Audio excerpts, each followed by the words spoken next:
Hello, YouTube. We are back, and you might be saying to yourself, what the heck is going on, Jerry the Jitterbug? You have a heat press. That is right.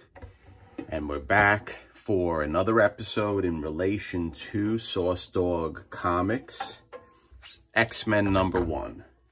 I want to do something, and I've done this in the past off camera since I received and found my book binding press. I want to give a little heat to the interior of the book, and I'm going to show you how I'm going to do it, because we're going to heat press it for about 10 minutes. Then we're going to take it when it's still hot, and we're going to whack it and put it in the book binding press, because I want to flatten the book flat a little bit better than it is. So right here I have my 12-inch by 18 gauge steel that I purchased from Home Depot. This is what I use when I press books flat.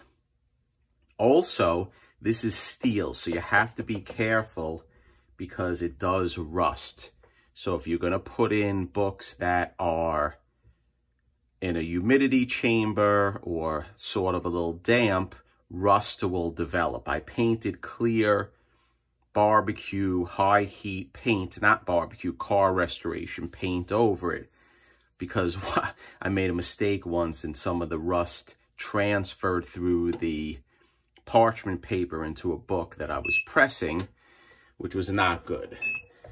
Enter, enter. I do all my heat pressing at 173 degrees. Whether it's silver, golden, bronze, I don't know about modern. I don't press modern books. So then what I do is I'm going to put here is a piece of craft foam. And I cut it out the size of the 12 by 18 piece of steel. And I just rub my fingers or my palm through the craft foam, because you want to make sure there's not any thing in there, because it will imprint into the book. Then I have parchment paper from good old Costco. Let's put a piece of that down, because I don't want to put the book directly on to the craft foam. I like to cut it because I can't use the alligator or the serrated cutting device that comes with the parchment paper. When I use it, it always tends to turn into a ripped mess, and I like things straight. So here you go. I have the parchment paper. Next, what I'm going to do is I have off to the side the flat book of the X-Men #1. Now, I'm not putting anything between the pages, but what I want to do is I want to make sure I try to line it up as best as possible with the pages as is.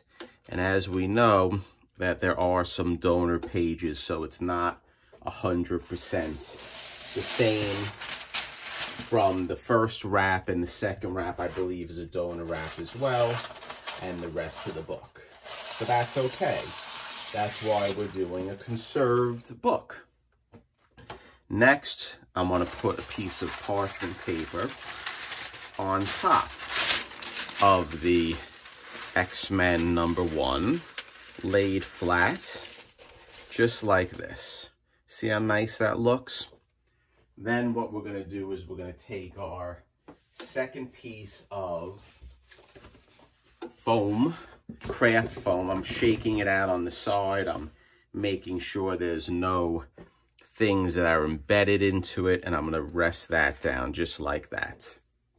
Then we're going to take my second piece of 12 by 18-inch steel, and we're going to rest it down just like that. See how easy that was? This is the QR code. It's Everbuilt makes it or manufactures it, and it's from Home Depot or Home Depot. 12-inch by 18, 16 each, 16 gauge sheet metal. Then we're going to take the heat press, excuse me, bless you, and we're going to clamp down on it. Now, I like to make my heat presses tight, especially when I do it flat, and especially when there are no staples.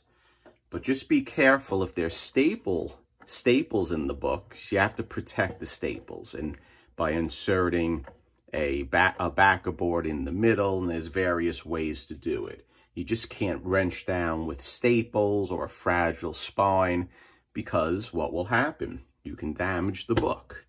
So generally speaking, I like to get the handle parallel to the heating platform, but in this case, I'm going to make it a little tighter because we don't have anything that we can damage. We can just wrench down on it. There's no staples, etc.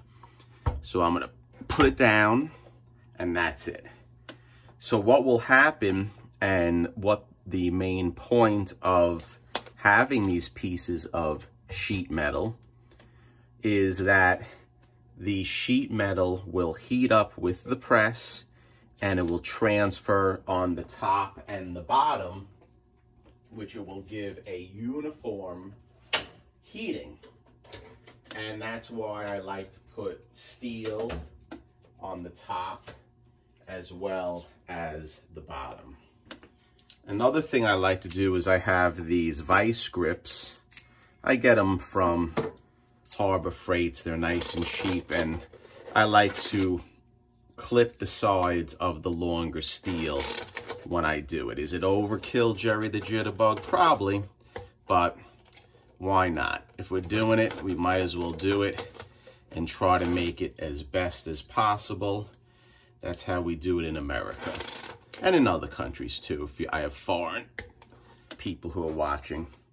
We do it good all places. It's the individual who actually does it. Doesn't matter where you're from. So then I'll clip it again on this side, and just to give it a little extra pressure in case the steel is flaring out. This one I want to make a little tighter. So we're going to keep this in for 10 minutes. And then after the 10 minutes, we're going to switch it to the bookbinding press. So stay tuned. I'll be right back. Okay, guys, we're back. It's been a little over 10 minutes. In particular, and to be specific, it's been about 15 minutes. So we went a little bit over.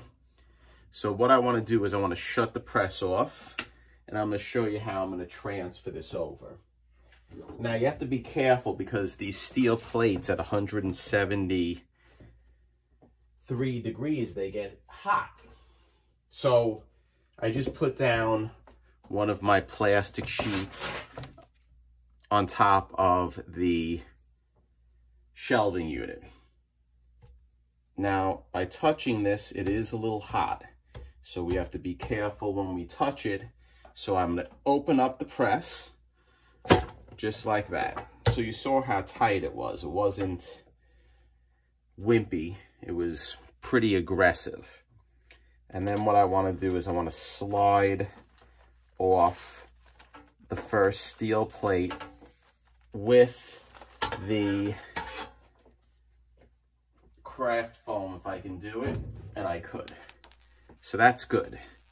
Then what I'm going to do is I'm going to take the parchment paper off, and then we're going to take the whole book out just like this. I want to try to quickly line it up because I want the heat to still be in the paper, just like that.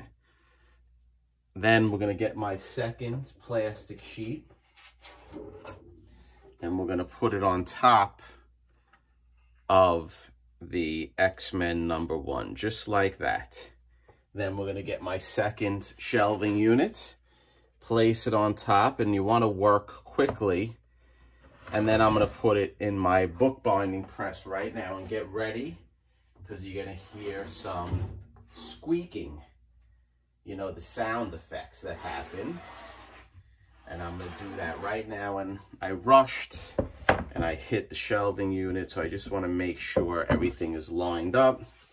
I'll take a second, and I'm happy with the way things are lined up. So actually, let's push it a little bit over like that.